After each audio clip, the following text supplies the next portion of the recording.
This is not going to be a structured lesson or anything like that. This is going to be a fun little brainstorming session about psychology concepts. I'm just going to go through my psychology book that I have. It's not my textbook. My textbook I have put away somewhere, but it is going to be this book, Psych 101, because it covers the exact same concepts. There's just a little bit less neuropsychology, because this is all classical ideas. This is seminal works and stuff.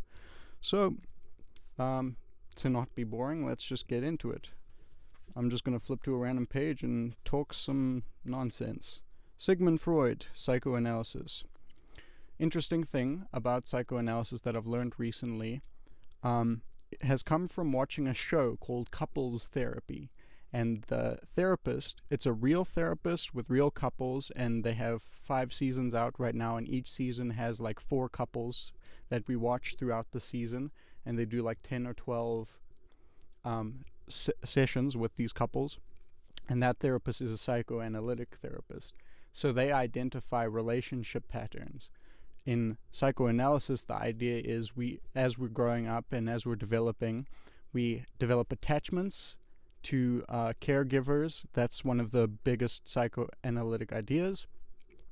And we use those as schemas for interacting with people. A schema is a cognitive framework.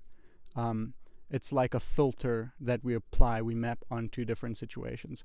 So we will have interactions with our parents, and we take our interactions as evidence for how future interactions will occur. Now, that's not proper reasoning, but it's how our brains work. So we will have a certain relationship with our father and mother, or caretaker, nanny. I don't know, some people have nannies. Friends and family, teachers, all that kind of stuff. That affects how we perceive people, because we build our cognitive maps of how people are like, and how we're like with people, and how people are like with us, from those maps that we develop as we age. And watching that show, it's become apparent to me just how effective psychoanalysis can be for relationship-oriented therapy, because it really surprised me how often the couples in couples therapy, this show that's on Showtime, is the network, how often their current relationship is perceived by them through that worldview, through the schemas they developed, and how effective it was to just point out. That's interpretation. That's one of the steps of psychoanalysis, interpretation. The psychoanalyst interprets what they are saying about their interaction with the other person, and they ask about their past relationships that have been similar, and they offer an interpretation, which usually consists of some sort of verbal statement that something like, can you see the parallel between what you're experiencing in this relationship now and how you experienced that earlier in your life with this person or that person that you mentioned earlier? And the couples, the people, when they offered their interpretation, more often than not, almost every time, because that's how our brains seem to work, that's why psychoanalysis is still around, they're like, wow, I didn't notice that. That's absolutely what I'm doing. It's coming from this past relationship, and I'm bringing it forward here. Now, that was eye-opening, because it showed me just how effective it is. So if you want to go see how psychoanalysis works when it's done well, go and watch Couples Therapy on Showtime. It's really eye-opening. And again, it's real couples for a full season, 5 seasons total, about 4 couples per season. Go check it out. It's really fascinating. So we're going to go to the next topic now. Defense mechanisms. Defense mechanisms: denial, displacement, intellectualization, projection, rationalization, reaction formation, regression, repression, and sublimation. All of them except sublimation are considered not very helpful. All of them are usually to be avoided if possible, but sublimation is the best one. That's when this is still in psychoanalysis. So what happens is we have these painful experiences and things, uncomfortable truths that are hard to tolerate. Sometimes there's also a neuropsychological impact of those truths that's so potent that it changes our neuropsychology, our cortisol levels, our I think adrenaline levels can also be affected. I can't remember, but if something is impactful enough, it can cause a lot of downstream effects. And one of them, a psychology concept, is a defense mechanism. So a defense mechanism protects us from those truths and from those things that are in the back of our mind. And repression is one of the most common ones. It's when that painful memory is pushed out of consciousness.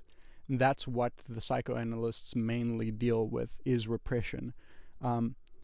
Because when they're offering their interpretation, like, can you see that this is actually coming from that earlier relationship? The reason why they need to do that interpretation and offer it up is because it's been repressed. Otherwise they would know it. Otherwise they would know they're doing it.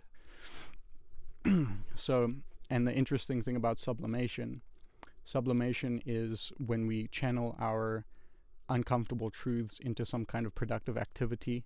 So we might feel uncomfortable about and like I'm going to give the example of cognitive distortions, but just be aware that I'm doing that. I'm using a different framework from another therapy system just for explanation purposes.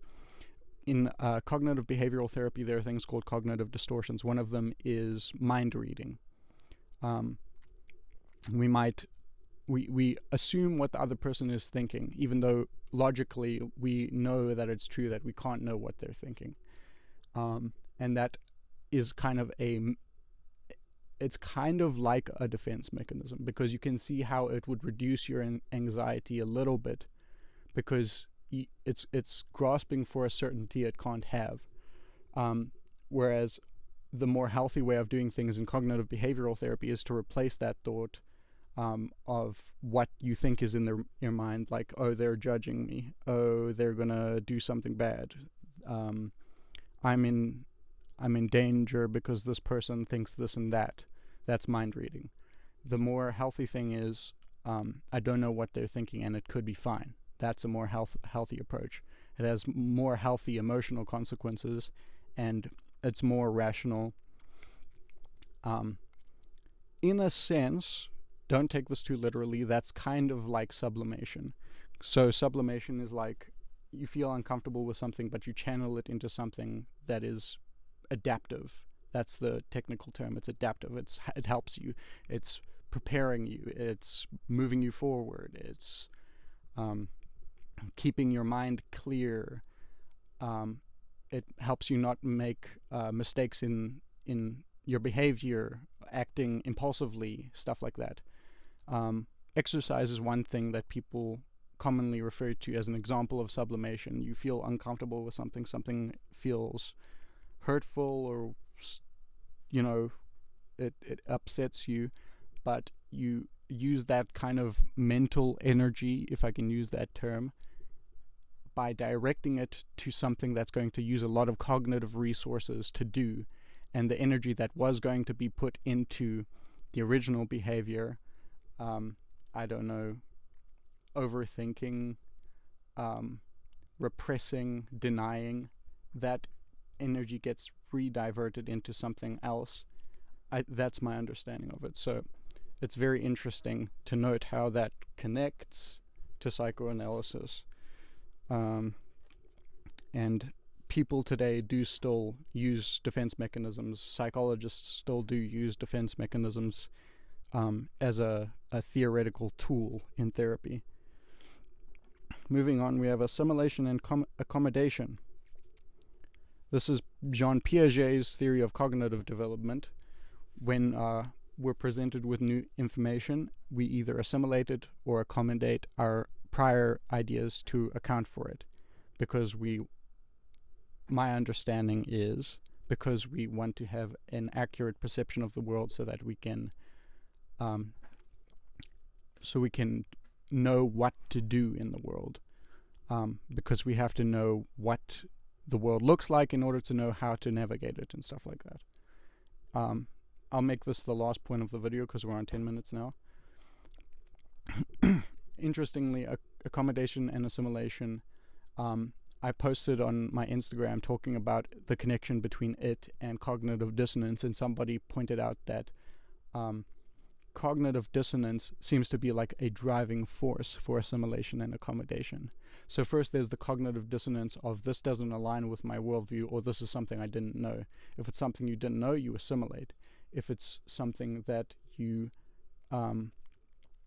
if it's something that contradicts your priors, then you accommodate your priors to account for that new fact. So I thought that was infinitely interesting. So we didn't get through much today, but good. Nice little short video. I hope you enjoyed. If you have any thoughts, leave it in the comments, and share this with anyone you think would find this helpful. And only if they find it helpful. Don't go sharing for no reason. That's it. All right. Goodbye. Thank you for watching.